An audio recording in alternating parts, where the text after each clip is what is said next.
حضرت نظام الدین اولیاء محبوب الہی رحمۃ اللہ علیہ بات آئی ہے، پھر یہ بھی عرض کروں گا کہ ایک غیر مسلم جو بڑا پنڈت تھا، دولت آباد میں رہتا تھا، دیوگیر اس کا نام تھا، اسی کے نام سے پہلے دولت آباد کا نام دیوگیر تھا، تو دیوگیر اس کا نام تھا۔ حضرت محبوب الہی کا نام سن کر دہلی میں آ بیٹھا، 2 سال تک حضرت کی صحبت میں رہا۔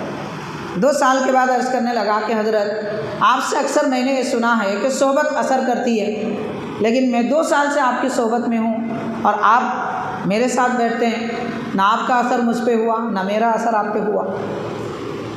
پھر آپ یہ بھی فرماتے ہیں کہ دنیا کے ایک سمت میں کوئی آدمی ہو، زمین کے دوسرے سمت میں دوسرا ہو، اور دونوں خط مستقیم پر ہو، ایک لکیر میں برابر آمنے سامنے ہو، چاہے وہ آمنے سامنے ہونا ڈائریکٹ ہو، کراس ہو، کسی بھی طریقے سے ہو، اگر وہ ایک دوسرے کے آمنے سامنے ہوں تو برابر اس کا اثر ہوتا ہے، حجاب اگرچہ کہ زمین کا ہو، فاصلے کا ہو، پہاڑوں کا ہو، مگر اثر ہوتا ہے صحبت کا۔ آپ یہ فرما رہے ہیں، لیکن نہ آپ کا اثر مجھ پہ ہوا، دیوگیر کہہ رہا ہے، نہ مگر میرا اثر آپ پہ ہوا۔ تو حضرت محبوب الہی رحمۃ اللہ علیہ نے فرمایا، تو اپنے دل پر نظر ڈال، تو میرے دل پر نظر ڈال، میں تیرے دل کو دیکھوں گا۔ تو حضرت نے اس کے دل پہ نظر ڈالا، تو حضرت نے ملاحظہ فرمایا کہ اس کا دل تو روشن ہے مگر ایک سیاہ دھبا ہے، اور اس نے حضرت کے قلب مبارک کو دیکھا تو سراپا روشن، بس نور ہی نور ہے۔ تو اس نے کہا کہ حضرت آپ کا دل تو بڑا منور ہے مگر میرے دل میں ایک دھبا ہے، اس کی کیا وجہ ہے؟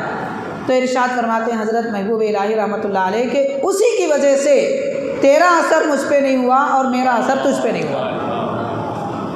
اس نے کہا وہ کیا ہے؟ تو آپ نے ارشاد فرمایا وہ کفر ہے، وہ شرک ہے جو تیرے دل میں بیٹھا ہوا ہے۔ اگر تو اللہ کے لیے مجھ سے محبت کرتا تو تیرا اثر مجھ پہ ہوتا، اور میں اللہ کے لیے تجھے اپنی صحبت میں بٹھاتا تو میرا اثر تجھ پہ ہوتا۔ میں نے تجھے رب کے لیے میری صحبت میں بیٹھنے کے توجہ اس لیے نہیں کی کہ تو چاہتا ہی نہیں کہ دل کی سیاہی مٹائے، اگر تیرے دل میں تڑپ ہوتی تو میں بھی توجہ کرتا۔ تو پتہ اس سے، یہ واقعے سے اصل بات یہ سامنے آتی ہے، صحبت کا اثر ہوتا ہے، چاہے آدمی کتنا دور کیوں نہ ہو، لیکن صحبت کے لیے اخلاص ہونا ضروری ہے۔ اخلاص نہ ہو صحبت کا کوئی فائدہ نہیں۔ تو حاضرین، آج ہم جن بزرگوں کی صحبت میں بیٹھے، اگرچہ کہ ہم ان کے مزارات سے دور ہیں، درمیان میں فاصلہ ہے اور خط مستقیم بھی نہیں ہے، اس کے باوجود ان کی صحبت کا اثر ہم پہ ہو جاتا ہے۔ شرط یہ ہے کہ اخلاص ہو۔ اخلاص کیسا ہونا چاہیے؟ کس کو کہتے ہیں اخلاص؟